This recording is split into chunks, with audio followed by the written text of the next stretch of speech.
एक बार किसी बहुत बड़े आदमी ने मुझसे कहा, भारत विश्व गुरु है। मैंने कहा, सही कहा, पर किस विषय में? वो थोड़ा असमंजस में पड़ गया। मैंने कहा, भारत मूर्खता का भी गुरु है। यहां लोग भगवानों से नहीं सीखते, उनकी मूर्तियां बनाना सीखते हैं। यह देश उस कला में पारंगत है कि किसी भी जीवित सत्य को मृत प्रतीक में बदल दे। राम आए, कृष्ण आए, बुद्ध आए, महावीर आए, नानक, कबीर, मीरा, दयानंद, विवेकानंद सैकड़ों आए और फिर चले गए। और हर बार भारत ने वही किया जो उसे सबसे अच्छा आता है, मंदिर बना दी। ये देश भगवानों का कब्रिस्तान है। हर युग में यहां किसी न किसी को भगवान बनाया गया और हर बार उसकी आत्मा को मूर्ति में बंद कर दिया गया। हमने कभी किसी भगवान को समझा नहीं, हमने केवल उसे सजाया है। हमारी पूजा समझ से नहीं, डर से पैदा हुई है। हम वह देश हैं जो भगवानों से प्यार नहीं करता, बल्कि भगवानों की कहानी से प्रेम करता है। हमने हर भगवान को कथा बना दिया, क्योंकि कथा सुनना आसान है, सत्य को जीना कठिन है। तुम देखो ना, राम ने कहा धर्म वो है जो भीतर से उपजे, भारत ने कहा धर्म वो है जो बाहर से मिले। कृष्ण ने कहा कर्म करो और फल की चिंता मत करो, भारत ने कहा फल ही तो सब कुछ है। बुद्ध ने कहा ध्यान में जाओ, भारत ने कहा ध्यान बाद में, पहले मूर्ति बनाओ।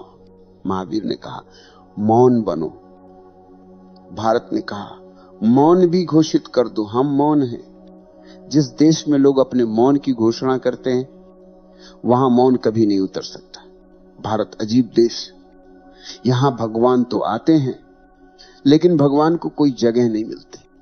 हर बार जब कोई जागा हुआ आता है, तो भीड़ उसे नकार देती है, कभी उसे पत्थर मारती है, कभी उसे विवादास्पद कहकर किनारे कर देती है, और जब वो चला जाता है तो उसी के नाम पर संस्था बना देती है, क्योंकि संस्था सुरक्षित है, वो सवाल नहीं पूछती। तुम्हें पता है भारत की सबसे बड़ी कला क्या है? यह किसी भी सत्य को कब्र में बदलने की कला है। कोई भी जीवित सत्य यहां ज्यादा देर नहीं रह सकता।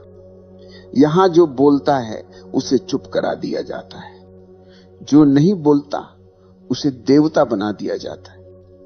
और हम वही करते जा रहे हैं। जो मर गया वही पूजनीय हो गया, जो जीवित है उससे हमें खतरा है। बुद्ध के समय में बुद्ध को गालियां दी गईं, महावीर को पागल कहा गया, नानक को अजनबी, कबीर को नास्तिक। और जब वे मर गए तो सबने कहा देखो हमारे भगवान। कभी सोचा है इतने भगवानों के बावजूद इस देश की हालत ऐसी क्यों है? क्यों हर मंदिर के बाहर भिखारी बैठा है? क्यों हर गली में एक पुजारी और 100 डरते हुए लोग हैं? क्यों हर आदमी पूजा करता है और फिर चोरी भी करता है? क्यों?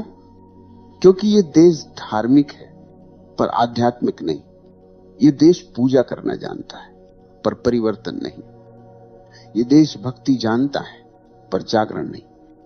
भारत की सबसे बड़ी समस्या ये नहीं कि यहां पाप है, बल्कि यह है कि यहां पाखंड है। यहां जो पाप करता है वो भी धर्म की भाषा में बोलता है।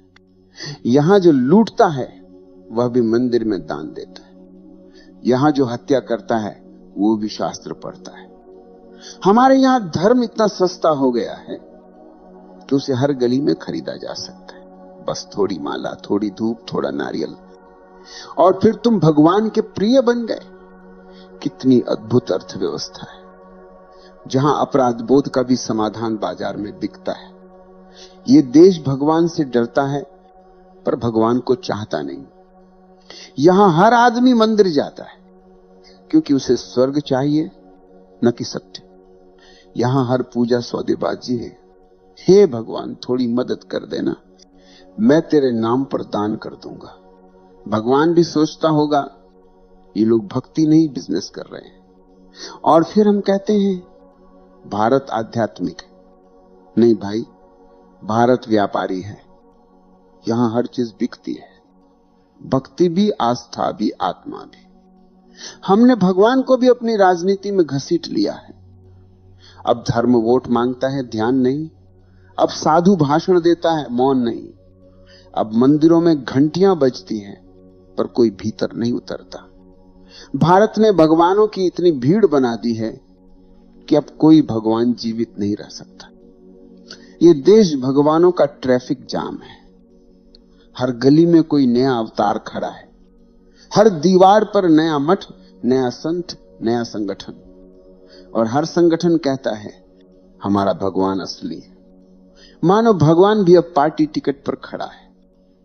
कभी कभी मुझे लगता है अगर भगवान सचमुच लौट आए तो सबसे पहले भारत छोड़ देंगे, क्योंकि यहां लोग उनसे प्रेम नहीं करेंगे। यहां लोग उनकी फोटो बेचेंगे। यहां भक्त नहीं होंगे, ग्राहक होंगे। यहां आरती नहीं होगी, आयोजन होगा। यहां ध्यान नहीं होगा, फंडिंग होगी। भारत ने भगवान को कभी समझा नहीं। हमने भगवान को पूजा क्योंकि पूजा आसान है। पूजा में जिम्मेदारी नहीं होती, पूजा में कोई खतरा नहीं होता। तुम पूजा करके वही रह सकते हो जो तुम हो, पर समझने के लिए बदलना पड़ता है, मिटना पड़ता है, जागना पड़ता है। और भारत सोना चाहता है, मखमली धार्मिक चादर ओढ़कर। इतिहास गवाही देता है इस भूमि पर जितने भगवान उतरे हैं उतने किसी और देश ने कभी नहीं देखे। हर सदी में कोई ना कोई सत्य का दीपक जलाने आया, और हर सदी में हमने उस दीपक को बुझाने की पूरी कोशिश की। जब वह जीवित था हमने उसे झूठा कहा, और जब वो चला गया हमने उसकी मूर्ति बना दी। हम जीवित सत्य को सह नहीं सकते, हम मृत मूर्तियों से प्रेम करते हैं, क्योंकि जीवित सत्य तुम्हें बदल देता है और मूर्ति तुम्हें जैसे हो वैसे ही रहने देती है।